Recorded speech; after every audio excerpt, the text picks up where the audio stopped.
Hola discípulos de Satoshi, Julián de este lado y bienvenidos a otro video.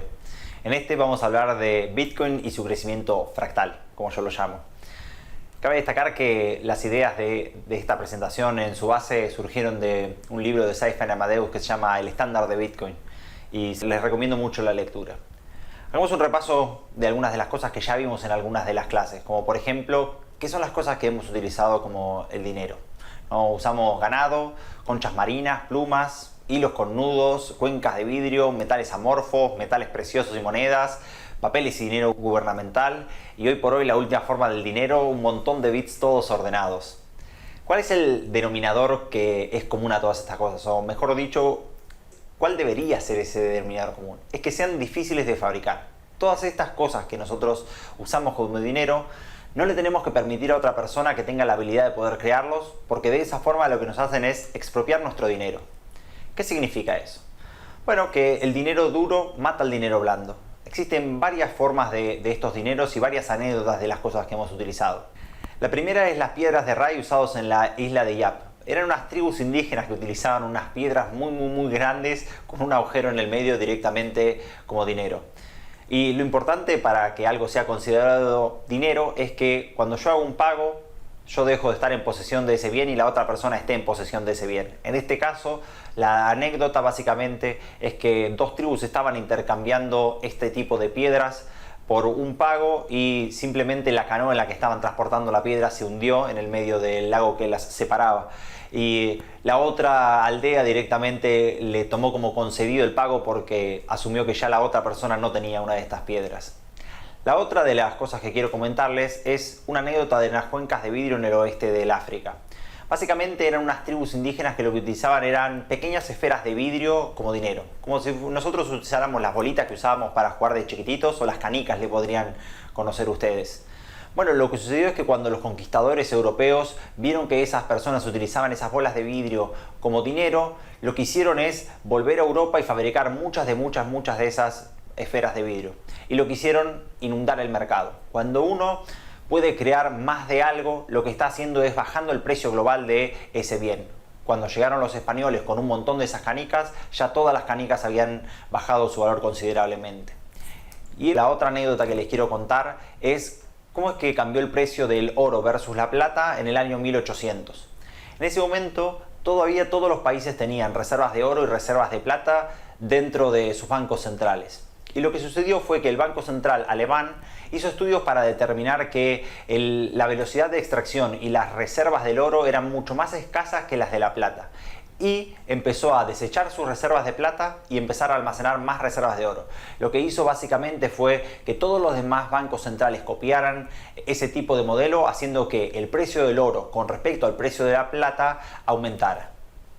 Eso es porque es algo que sucede naturalmente. Cuando surge una nueva forma de dinero más duro que los dineros que nosotros ya conocemos, el dinero duro mata el dinero blando.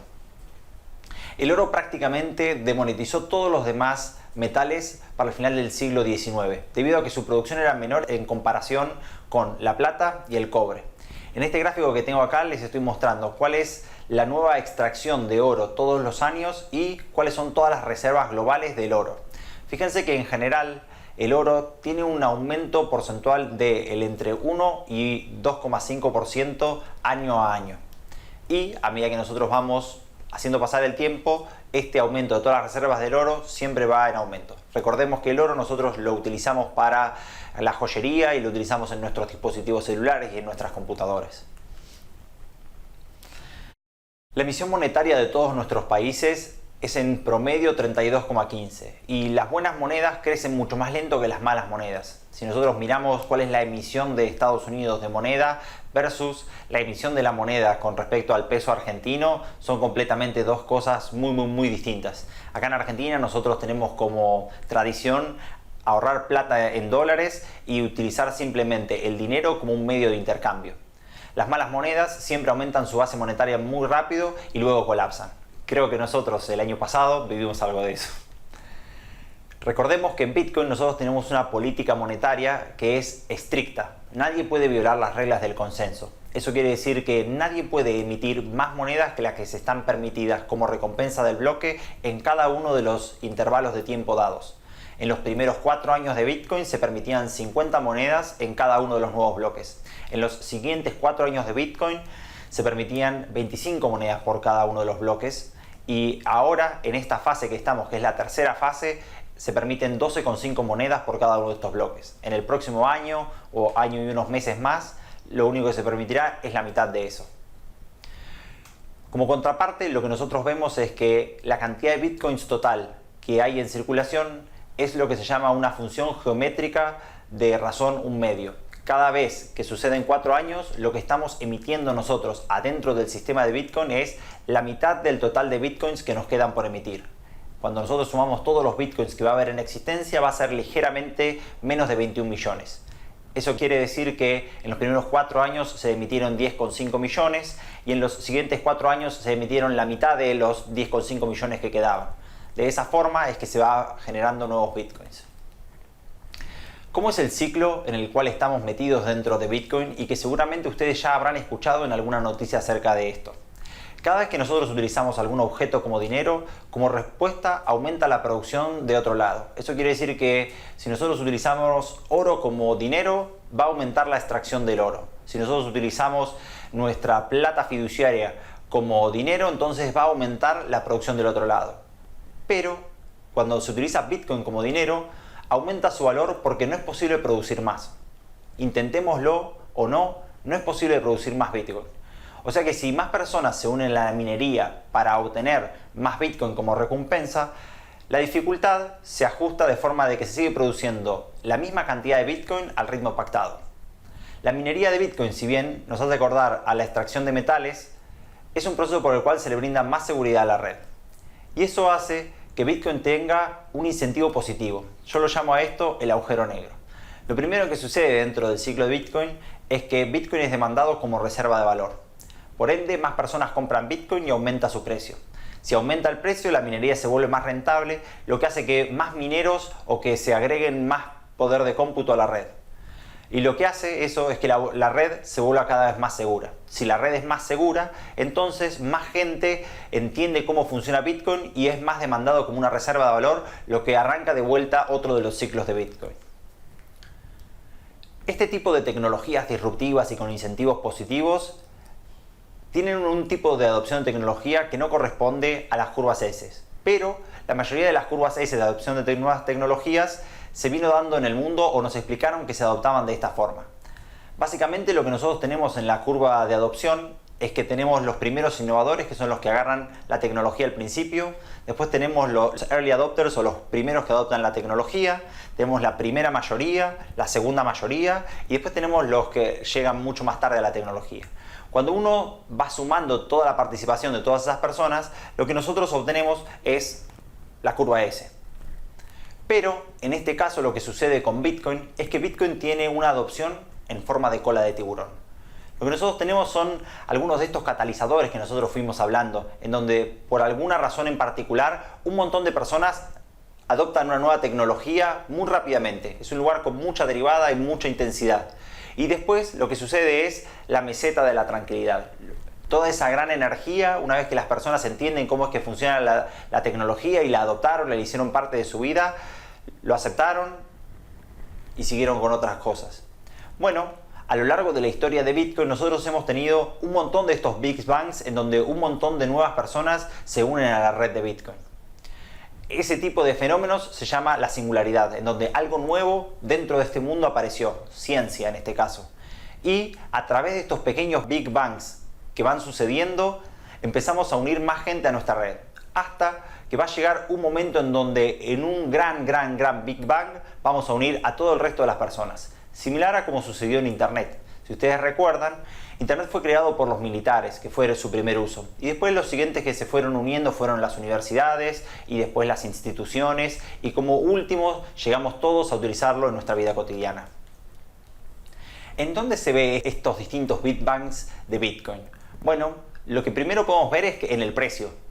Ha tenido hasta ahora 3 de estos grandes Big Bangs. El primero de todos en el año 2011, en donde valía algunos centavos de dólar, llegó a valer $30 y después cayó. El segundo de estos grandes Big Bangs que tuvo fue en el año 2013, en donde al principio del año valía unos 100 dólares, llegó a valer hasta 1000 dólares y después volvió a caer. Y probablemente el gran precio que conocen ustedes es en el año 2017, en donde arrancó el año valiendo tal vez unos 900 dólares, llegó hasta valer casi 20.000 y después cayó. Lo que sucede es que cada vez que vamos dando una de estas vueltas dentro de la red de Bitcoin, el máximo histórico, si bien importa, lo que a mí más me interesa ver es que los mínimos históricos no los volvemos a pisar. ¿Qué quiere decir eso? Bueno, que en el mínimo histórico primero llegó hasta a estar en 30 centavos, 30 dólares y después 3 dólares. Nunca más volvió a tocar los 30 centavos. En el segundo de las explosiones arrancó en 100 dólares, llegó hasta los 1000, pero después nunca más volvió a tocar los 100 dólares. En el último de los Big Bangs arrancó en 900, llegó hasta 20.000 y después nunca más tocó los 900. Y yo creo que este tipo de comportamiento espasmódico que tiene Bitcoin a través de estos Big Bangs va a seguirse dando hasta que llegue a ser una gran reserva de valor. ¿Cómo nos damos cuenta de esto? Bueno, porque más participantes van entrando a la red. El segundo de los Big Bangs que les voy a mostrar es haciendo un análisis de lo que se llama el UTXO o las salidas sin gastar. Este es un análisis que encontré de Unchained. Básicamente nos muestra qué tan viejas son las salidas sin gastar de Bitcoin. Recordemos que cada uno de los full nodes de Bitcoin tiene un listado de todas estas transacciones que se pueden gastar y que se pueden utilizar para transaccionar Bitcoin. Lo que vemos en este gráfico es una escala de colores en donde el color rojo nos representa a nosotros la edad de las últimas direcciones de Bitcoin. Qué tan nuevas o qué tan viejas son estas direcciones, porque se puede buscar si alguna dirección fue más vieja o más nueva de acuerdo a dónde apareció dentro de la blockchain. Y a medida que vamos hasta el degradé, pasando por el amarillo y hasta los colores verdes y más celestes, las direcciones son más viejas. En la primera horda de Bitcoin, cuando ni bien salió, todas las direcciones eran direcciones nuevas porque no teníamos direcciones más viejas. Recién había arrancado Bitcoin. Y eso se llamó el Genesis HODL.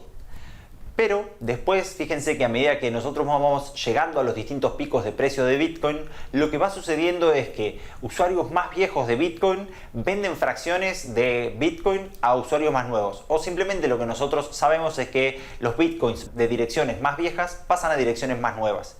Lo hemos representado esto cuando los colores más amarillos y más verdes se achican y entonces aparecen en los colores más rojos en la parte de abajo. Direcciones nuevas, personas nuevas uniéndose a la red.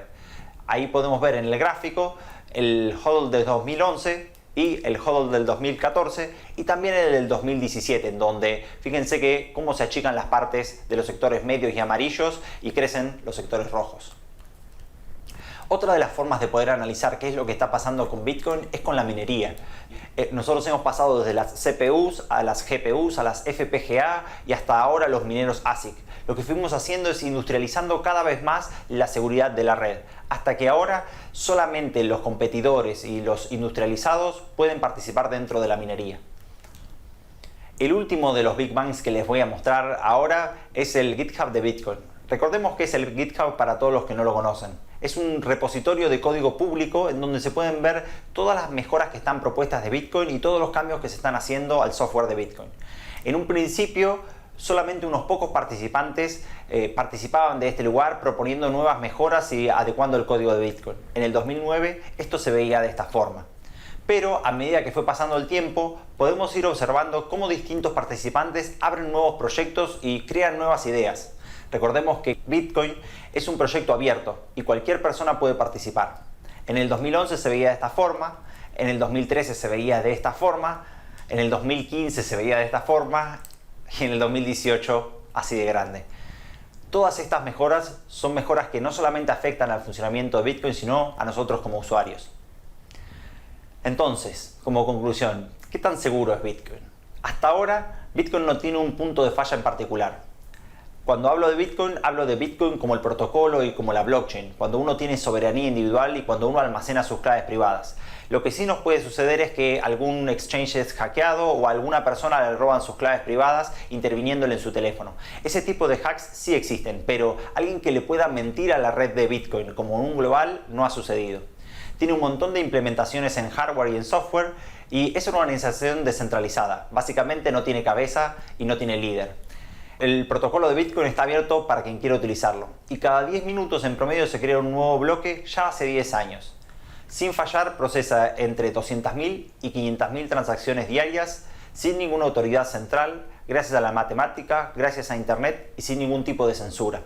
Y hasta ahora es el dinero más duro que hemos visto en la historia humana. Solamente es comparable contra algo que es finito como el tiempo humano.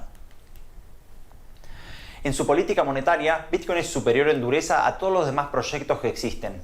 Un aumento de la demanda de Bitcoin no se puede traspasar a la oferta y entonces ese aumento de la demanda directamente se transporta al precio. Eso hace que el precio, más mineros entren y se transforma en una red más segura. Es un proyecto open source, neutral, abierto y cualquiera puede participar y contribuir. Bitcoin no puede ser censurado ni regulado y no necesita ni compliance ni ninguna política. El dinero tiene que tener la característica de ser una reserva de valor, mientras que las monedas que nosotros conocemos como las monedas fiduciarias sirven simplemente como una unidad de cuenta y como un medio de intercambio. ¿Para qué es bueno Bitcoin? ¿O qué utilizaciones tiene? Bueno, hasta ahora es una buena reserva de valor. Es el primer activo digital que es escaso y líquido y es transportable. Y solamente es comparable en su escasez con el tiempo. Por primera vez uno puede almacenar valor en un objeto del cual nadie va a poder producir más. Es como la última abstracción del dinero que nosotros conocemos. Son ceros y unos, bits almacenados en un montón de computadoras, de las cuales solamente uno con sus claves privadas tiene acceso para poder transportarlos y moverlos a otras direcciones. Es bueno también para la soberanía individual. Es un proceso largo por el cual empezamos a ser prosumidores de todo tipo de contenido. Así como pudimos empezar a crear nuestro contenido gracias a la web y así como pudimos empezar a publicar libros y publicar videos gracias a YouTube, gracias a este tipo de plataformas como Bitcoin, podemos empezar a crear nuestras propias formas de dinero. Ahora, el reto que nosotros tenemos es cómo hacer para crear actividad monetaria a nuestras monedas. Lo que hace es destruir la habilidad de todos los gobiernos de financiarse a través de la inflación. Invierte la carga de la prueba para los impuestos. Lo que nosotros podemos implementar es una extrema transparencia dentro de estas blockchains. Y lo que hace es traer el siglo XXI a la tecnología del dinero. Porque las últimas cosas que inventamos nosotros dentro de la tecnología del dinero fueron las tarjetas de crédito en los años 50 y 60, los cajeros automáticos tal vez entre los 80 y los 90, y lo último que nosotros conocimos de tecnología del dinero fue el online banking. Pero básicamente todos esos tres sistemas simplemente funcionan a través de los sistemas bancarios. Las mismas bases de datos que son controladas por ellos mismos y reguladas a través de los gobiernos. Lo que hace Bitcoin básicamente es ser una transformación fundamental dentro de lo que nosotros conocemos como el dinero. ¿Qué tan seguro es Bitcoin? Bueno, es una alternativa descentralizada contra los bancos centrales y los agentes de remitos. Hasta ahora, si uno quiere mandar dinero internacionalmente, o lo podemos hacer a través de un banco central o a través de unas empresas de remitos como Western Union y un montón de otras más. Lo que nosotros podemos hacer con Bitcoin es bypassear todos esos sistemas y podemos mandar plata abierta y públicamente e incensurablemente a cualquier otra parte del mundo en un lapso de un bloque de 10 minutos. Además, recuerden que uno tiene regulaciones internacionales en donde uno no puede transportar más de $10.000 a través de una frontera. En cambio, con Bitcoin nosotros no transportamos Bitcoin, lo único que uno transporta son claves privadas que le ganan acceso a esos Bitcoins. Nosotros ya hemos vivido transformaciones de estas tecnologías similares y muchas veces en nuestra historia. Simplemente Bitcoin es una más. Si no recuerden lo que fue Internet y lo que fue la pelea contra Napster. En este caso lo que nosotros vamos a vivir es la pelea de Bitcoin contra los sistemas bancarios tradicionales. En nuestro caso, dentro de Bitcoin, hoy por hoy la red soporta hasta unas 10 transacciones por segundo.